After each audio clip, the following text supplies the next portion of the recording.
China is at it again. It has found a new way to provoke India. This time not with troop deployments but with a dam.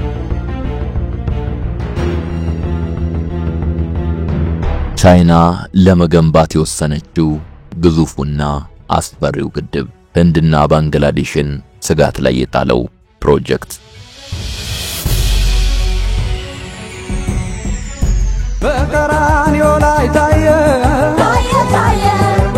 ውድ የሳሎን ቲዩብ ቤተሰቦቻችን ቴምር ሪል ስቴት እንኳን ለብርሃነ ትንሳኤው በሰላም አደረሳችሁ እያለ 40 ከመቶ የበዓል ቅናሽ ይዞ መጥቷል። ተጠናካሪ ላይ ላረፈ ባለ 2 መኝታ ቤት 5,778,000 ብር ብቻ ይከፈላል። 180 ካሬ ላይ ላረፈ ባለ 3 መኝታ ቤት የሚጠየቁት ደግሞ 8,346,000 ብር ጠቅላላ ክፍያ ነው። በተጨማሪም በፒያሳ የንግድ ሱቆችን ከ900,000 ብር ቅድመ ክፍያ ጀምሮ አዘጋጅቷል። የመኖሪያ አፓርትመንቶችንም ለሽያጭ አቅርቧል። ከዶላር ንክኪ ፍጹም የነጻ ነው። ለበለጠ መረጃ በ0944 20 15 14 ወይም በ0937 17 80 53 ይደውሉ። ቴምር ሪል ስቴት። China is building a new dam, the world's biggest, and they are building it right next to the disputed border with India. China says it will be the biggest dam ever built, even bigger than their own Three Gorges Dam. ቻይና ላለፉት 20 ዓመታት ስታጠናው የቆየችውን ግዙፍ የኃይል ማመንጫ ግድብ ለመገንባት መወሰኗ ታውቋል። ይህ እስካሁን በይፋ ስም ያልወጣለት ዳሩ ግን ሱፐር ዳም ተብሎ እየተጠቀሰ ያለው የሃይድሮ ኤሌክትሪክ ኃይል ማመንጫ ግድብ የሚገነባው ያርሎንግ ዛምፖ በተባለው ወንዝ ላይ ነው። ግድቡ እንደተባለው ከተገነባ በአመት እስከ 60,000 ሜጋዋት የኤሌክትሪክ ኃይል እንደሚያመነጭና ግንባታውም 137 ቢሊዮን የአሜሪካ ዶላር ወይም 1 ትሪሊዮን የቻይና ዩዋን እንደሚያስወጣ ተገምቷል። ቻይና በዚህ ድንበር ተሻጋሪ ወንዝ ላይ ለመገንባት ስላሰበችው ግድብ በተመለከተ ማንንም ባላወያየችበት ሁኔታ ከውሳኔ ላይ መድረሷም ነው በመገለጽ ላይ የሚገኘው። Whatever stage of development it may reach, China will never pursue hegemony or expansion and will never impose its will on others. በወንዙ የታችኛው ተፋሰስ ላይ የሚገኙት ህንድና ባንግላዴሽ በዚህ የቻይና ውሳኔ ስጋት የገባቸው ሲሆን የስጋታቸው አንዱ ምክንያት ደግሞ ቻይና የኃይል ማመንጫውን ልትገነባበት ያሰበችው የወንዙ ክፍል በተደጋጋሚ የመሬት መንቀጥቀጥና የመሬት መንሸራተትን የመሳሰሉ የተፈጥሮ አደጋዎችን የሚያስተናግድ መሆኑ ነው።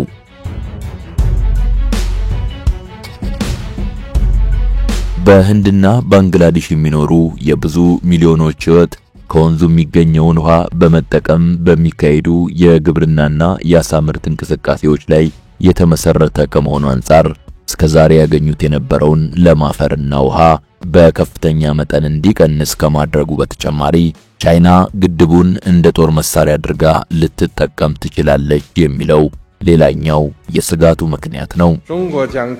China will remain committed to dialogue and oppose confrontation and build partnerships instead of alliances. ቻይና ባለፉት 4 አስርት ዓመታት ያስመዘገበችው እድገትና ልማት አስደናቂ በሌሎች ሀገራት እምብዛም ያልታየና ባለሙያዎችም ከግምታቸው ውጪ ከመሆኑ የተነሳ ነገሩን የቻይና ተአምር ብለው ለመግለጽ አስገድዷቸዋል። 1.4 ቢሊዮን ህዝብ እንዳላት የሚነገረው ቻይና በተለይ ከ1980ዎቹ አንስቶ ሶሻሊዝምንና ካፒታሊዝምን ያቀላቀለ የራሷን የምጣኔ ሀብት መንገድ ተግባራዊ በማድረግ ከ700 ሚሊዮን በላይ የሚሆን ህዝብ ከድህነት ማውጣት እንደቻለች መረጃዎች ይጠቁማሉ። አሁንም የልማትና የእድገት እንቅስቃሴዋን አጠናክራ የቀጠለችው ቻይና በተለያዩ መስኮች ላስመዘገበችው ከፍተኛ ውጤት ቁልፍ ሚና ከተጫወቱት ነገሮች መካከል በታቀደና በተጠና መልኩ የተተገበሩት ግዙፍ የልማት ፕሮጀክቶች ወይም ሜጋ ፕሮጀክትስ ይገኙበታል። ቻይና በተለይ ለኃይል ማመንጫ ፕሮጀክቶች ትልቅ ትኩረት በመስጠት መጠነ ሰፊ መዋዕለ ንዋይ በመመደብና በስኬት በማጠናቀቅ ትታወቃለች።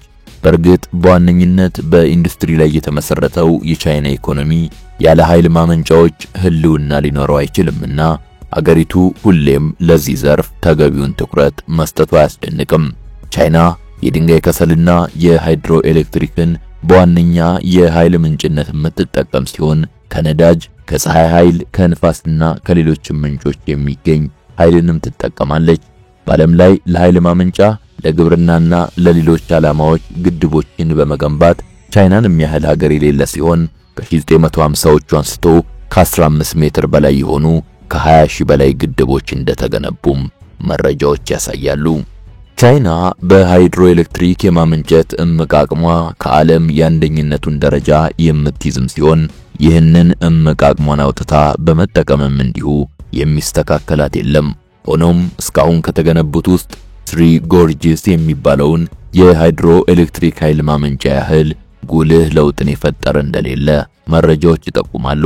ይህ ቻይና በ1990ዎቹ የጀመረችውና 34 ቢሊዮን ዶላር የፈጀው የኃይል ማመንጫ ስራው የተጠናቀቀው በ2000 የመጀመሪያዎቹ ዓመታት ሲሆን ግድቡ ተጠናቆ ሙሉ ለሙሉ ስራ የጀመረበት ዓመት ባሳለፍነው ዲሴምበር 2024 ከተከበረ ጥቂት ቀናት በኋላ ነበር።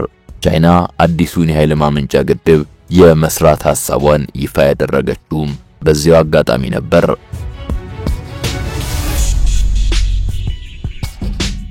ይህ አዲሱ የሃይድሮ ኤሌክትሪክ ኃይል ማመንጫ የስሪ ጎርጅስን ግድብ 3 እጥፍ የሚሆን በዓመት 300 ቢሊዮን ኪሎዋት አወር ወይም ቀደም ሲል እንደተገለጸው 60,000 ሜጋዋት የኤሌክትሪክ ኃይል እንደሚያመነጭና 4 እጥፍ የሚሆን ገንዘብ የሚፈጅ እንደሆነም ተሰምቷል። ነገሩን በአውድ ለማስቀመጥ ግድቡ የሚያመነጨው የኃይል መጠን የታላቁ ህዳሴ ግድብን 10 እጥፍ የሚመነጨው ኃይልም የጀርመንን የኤሌክትሪክ ኃይል ፍላጎት ለማሟላት የሚበቃ ያህል ነው። ከዚህ ግድብ ብቻ የሚመነጨው ኃይል 8% የሚሆነውን የቻይና ኤሌክትሪክ ኃይል ፍላጎት እንደሚያሟላም ተነግሯል። በሌላ በኩል የዚህ ግድብ ግንባታ ከደቡባዊ እስያ የጂኦፖለቲካ ከምህንድስናና ከሌሎችም ጉዳዮች አንጻር እጅግ ፈታኝ እንደሚሆንም በመነገር ላይ ይገኛል። በተለይ ቻይናና ህንድ ከቢሊዮን በላይ የህዝብ ቁጥር ያላቸው ተቀናቃኝ ጎረቤቶች የኒውክሌር ጦር መሳሪያ ባለቤት የሆኑ ሀገሮች ከመሆናቸው አንጻር የግድቡ ግንባታ ከኢኮኖሚና ከምህንድስናም በላይ ፖለቲካዊ ፈተናው ከባድ እንደሚሆን ይገመታል። ከዚህ ጋር በተያያዘ ህንድ ለቻይና ውሳኔ አጸፋ ነው የተባለውንና 11 ቢሊዮን ዶላር የሚያወጣ የሃይድሮ ኤሌክትሪክ ማመንጫ በእርሷ ክልል በሚገኝ የወንዙ ተፋሰስ ላይ እንደምትገነባ ከሰሞኑ ይፋ አድርጋለች።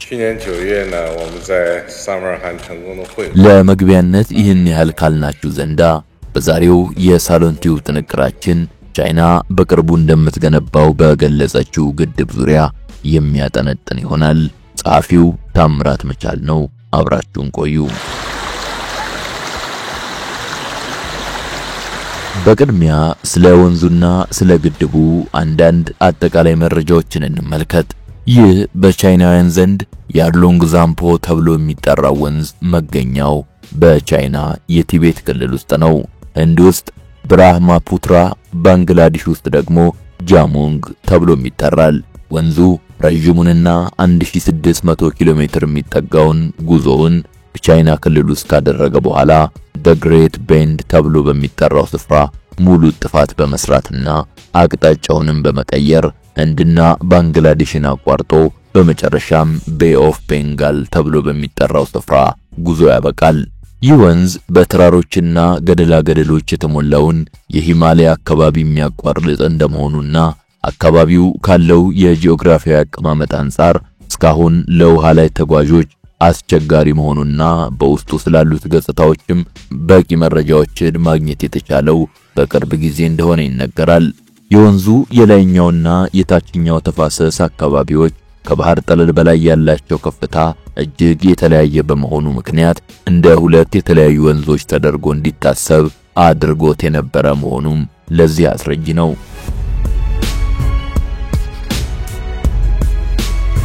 ለማንኛውም ይህ በቻይና በህንድና በባንግላዴሽ አሁንም ድረስ በተለያዩ ስያሜዎች የሚጠራ ወንዝ ሶስት ሀገራት የሚጓሩት አንድ ወንዝ ስለመሆኑ በእርግጠኝነት የታወቀው በአውሮፓውያኑ የዘመን ቀመር በ1930ዎቹ ነው። በአጠቃላይ ግን ስለ ወንዙን የተመለከተ መረጃ የወንዙ መገኛ ቲቤት የቻይና አካል ከሆነችበት ጊዜ አንስቶ በ1990ዎቹ መንግስት ቱሪስቶች ወደ ስፍራው ለመሄድ እንዲችሉ ፍቃድ እስከሰጠበት ጊዜ ድረስ አሁንም በርካታ ነገሮች ስለ ስፍራው ይታወቅ እንደነበር በዚህ ዙሪያ የተሰሩ ጥናታዊ ዘገባዎች ይገልጻሉ። ሆኖም የቻይና መንግስት ወንዙ ለሃይድሮ ኤሌክትሪክ ኃይል ማመንጫነት ያለውን እምቅ አቅም በሚገባ ይገነዘብ ነበርና የአዋጭነቱን ጥናት ለሁለት አስርት ዓመታት ያህል በድብቅ ሲያካሂድ ቆይቶ አሁን ወደ ተግባር ለመግባት መወሰኑን እነዚሁ ጥናታዊ መረጃዎች ይጠቁማሉ። ቻይና ውሳኔውን ይፋ ያደረገችው በኮሚኒስት ፓርቲው ስብሰባ ላይ ሲሆን ይህን ከመህንድስና ከፋይናንስና ከጂኦፖለቲካ አንፃር ብዙ ፈተናዎች እንደሚገጥሙት የሚጠበቅን ሜጋ ፕሮጀክት ለምን አሁን ለመተግበር ወሰነች የሚለውን በተመለከተ የሚከተሉት በምክንያትነት ሲገለጹ ተደምጧል።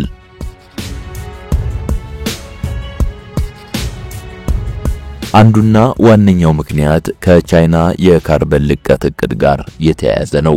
አሁንም ድረስ የድንጋይ ከሰልን ዋነኛ የኃይል ምንጭ አድርጋ የምትጠቀመው ቻይና በሂደት የታዳሽ የኃይል ምንጮችን በስፋት በመገንባት በ2060 ሙሉ ለሙሉ ከካርቦን ልቀት ነፃ የሆነ የኃይል አጠቃቀምን እውን ለማድረግ አቅዳለች።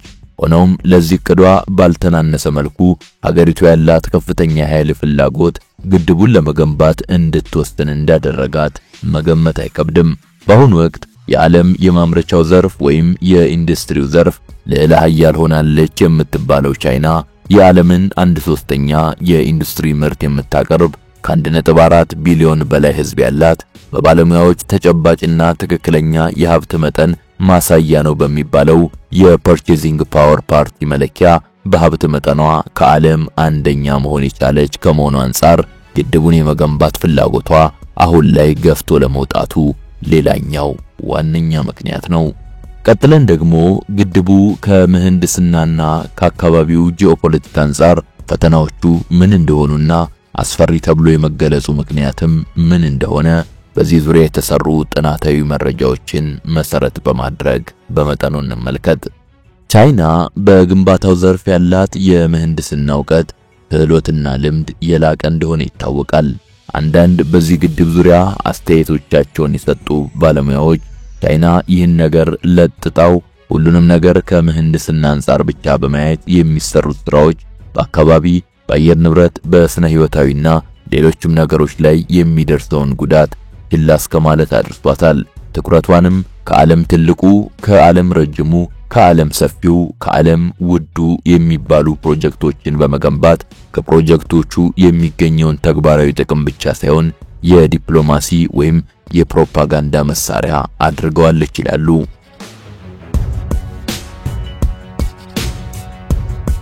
የሆነ ሆኖ እስከዛሬ ድረስ ከምህንድስና አንፃር እጅግ ፈታኝ ናቸው የተባሉት ስራዎችን በስኬት በማጠናቀቅም ከራሷ አልፋ በብዙ የታዳጊው ዓለም ሀገራት ውስጥ ግዙፍ የልማት ፕሮጀክቶችን ለማከናወን ተመራጭ እንድትሆን እንዳደረጋት አይካድም። በሃይድሮኤሌክትሪክ ኃይል ማመንጫ ፕሮጀክቶች ታሪክ ከምህንድስና አንፃር በጣም ፈታኝ ናቸው ከሚባሉት ውስጥ አንዱ በያድሉንግ ዛምፖ ወንዝ ላይ ይሰራል የተባለው አዲሱ ግድብ ነው። ቻይና የግድቡን ማመንጫ ለመገንባት ያቀደችበት ግራንድ ቤንድ ተብሎ የሚጠራው አካባቢ ከባህር ጠለል በላይ እስከ 2000 ሜትር የሚደርሱ ገደሎች ያሉበት ሲሆን በእነዚህ አካባቢዎች የኃይል ማመንጫዎቹን ለመገንባትም የተለያዩ አማራጮች ታቅደዋል። አንዱ በእጥፋቱ አካባቢ የሚገኙ ከፍተኛ ቦታዎች ላይ ረጃጅም ዋሻዎችን በመፈልፈልና የወንዙን ውሃ አፈሳሰስ አቅጣጫ በማስቀየር የሚፈለገውን ከፍተኛ የኤሌክትሪክ ኃይል የማመንጨት ዘዴ ነው። ነገር ግን አካባቢው ከጂኦግራፊያዊና ጂኦሎጂካዊ እንቅስቃሴዎች አንፃር ያልተረጋጋ መሆኑ የእነዚህን ዋሻዎች ሥራ አዳጋች ከማድረጉ በተጨማሪ በስራው ላይ የሚፈሰውን ሀብትና ጉልበት ለኪሳራ የሚዳርግ አደጋም ሊያስተናግድ ይችላል የሚል ስጋት አለ። የዋሻዎቹና የማመንጫዎቹ በዚህ እጥፋት ላይ መሰራት ሌላም ያስከትላል የሚባለው አደጋ አለ። ይህም በወንዙ የታችኛው ተፋሰስ ላይ ከሚገኙት ከህንድና ባንግላዴሽ ጋር ይያያዛል። በህንድና ባንግላዴሽ ከዚሁ ወንዝ የሚገኝን ውሃ ለሰብል ማምረትና ለአሳ እርባታ በመዋል ኑሯቸውን የመሰረቱ በብዙ ሚሊዮን የሚቆጠሩ ሰዎች አሉ። በህንድ 9 ሚሊዮን ሄክታር የሚሆን መሬት ከወንዙ በሚገኝ ውሃ የሚለማ ሲሆን እስከ 110 ሚሊዮን ህዝብም በዚህ መሬት ላይ በሚካሄድ የግብርና ስራ ላይ ህልውናውን መስርቷል። 170 ሚሊዮን ህዝብ ባላት ባንግላዴሽ የግብርና ምርት፣ የአሳ ምርትና ሌሎችም የህዝቧ የኢኮኖሚ እንቅስቃሴዎች ላይ ወንዙ የሚጫወተው ሚና እጅግ ከፍተኛ ነው። በወንዙ የተፋሰስ ሂደት በሶስተኛው እርከን ላይ የምትገኘው ባንግላዴሽ ቻይና የምትሰራው ግድብ ላይ ህንድ ደግሞ ከሰሞኑ ይፋ ያደረገችው 11 ቢሊዮን ዶላር የሚፈጅ የሃይድሮ ኤሌክትሪክ ኃይል ማመንጫ ሲታከልበት ይበልጥ ተጎጂ ትሆናለች የተባለውም ለዚህ ነው።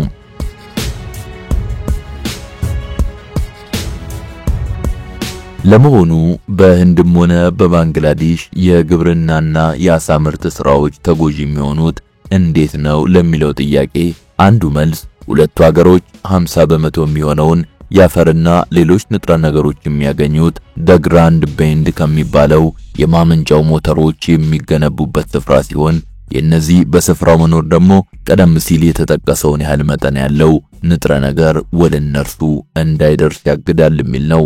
የዋሻዎቹ መገንባት የወንዙን ተፈጥሯዊ ቅርጽ ተከትሎ የሚካሄድን የአሳዎች ከስፍራ ስፍራ የጉዞ ፍሰት ያዛባል የሚለውም ሌላኛው የግድቡን መገንባት ተከትሎ እንደሚከሰት የሚጠበቅ ጉዳት ነው። ግድቡን ባለሙያዎች በዓለም ላይ በእጅጉ ለአደጋ የተጋለጠ ወይም ሪስኪየስ ፕሮጀክት ብሎ ለመግለጽ ያስገደደው ሌላው ዋነኛ ምክንያትም አለ።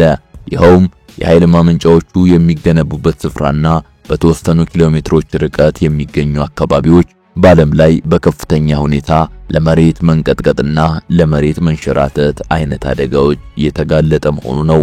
ለምሳሌ በሬክተር ስኬል ከ5 በላይ የተመዘገቡ 4000 በላይ የመሬት መንቀጥቀጥ አደጋዎች መኖራቸውን እንዲሁም በ1950ዎቹ አሳም በተባለው አካባቢ የተከሰተውና በሬክተር ስኬል 8.6 የተመዘገበውን የመሬት መንቀጥቀጥ አደጋ ማንሳት ይቻላል። ኢንዲያን ቴክቶኒክ ፕሌት የሚባለውና በህንድና በዩሮኤዥያ መካከል የሚገኘው የመሬት ስንጥቃት ከግድቡ መገንባት ጋር ተዳብሎ ለግዙፍ ተፈጥሯዊ አደጋ ምክንያት ይሆናል የሚል ስጋትም አለ።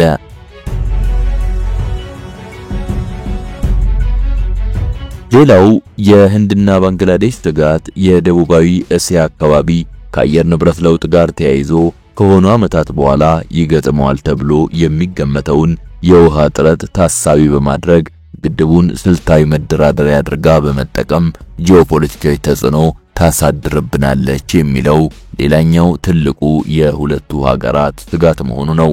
ህንድና ባንግላዴሽ ቻይና አርቲፊሻል ጎርፍን በመልቀቅ ግድቡን እንደ ጦር መሳሪያ ልትጠቀምበት ትችላለች የሚለውም ከተያያዥ ስጋቶቻቸው መካከል አንዱ ነው። በሌላ በኩል የወንዙ 30 በመቶ የሚሆነው ውሃ የሚመነጨው ከሂማላያ ተራሮች ቢሆንም የቀረው ውሃ ግን ከዝናብ የሚገኝ ከመሆኑ አንፃር ህንድና ባንግላዴሽ እየገለጹ ያለው ስጋት የተጋነነ ነው የሚል አስተያየት ይደመጣል። ቻይናም ግድቡ በሁለቱ ሀገራት ላይ ምንም አይነት ጉዳት በማያደርስበት ሁኔታ እንደሚገነባ ገልጻለች።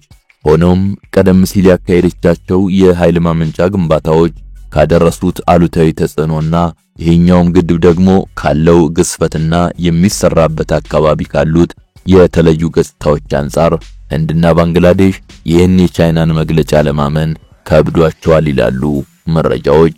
እስካሁን ከተጠቀሱት ምክንያቶች በተጨማሪ ግድቡ ከሚሰራበት ስፍራ ብዙም ባራቅ አካባቢ የሚገኙና ህንድና ቻይና የሚወዘጋገቡባቸው የድንበር ክልሎች መኖራቸው እንዲሁም ቻይና በአሁኑ ወቅት ከአሜሪካ ጋር ከገባችበት ጂኦፖለቲካዊና ኢኮኖሚያዊ ውጥረት ህንድ ደግሞ ከአሜሪካ ጋር በአንጻራዊነት የተሻለ ግንኙነት ያላት ከመሆኑ አንፃር ጉዳዩ አሁንም ትልቅ ትኩረት የሚሰጠው ሆኗል።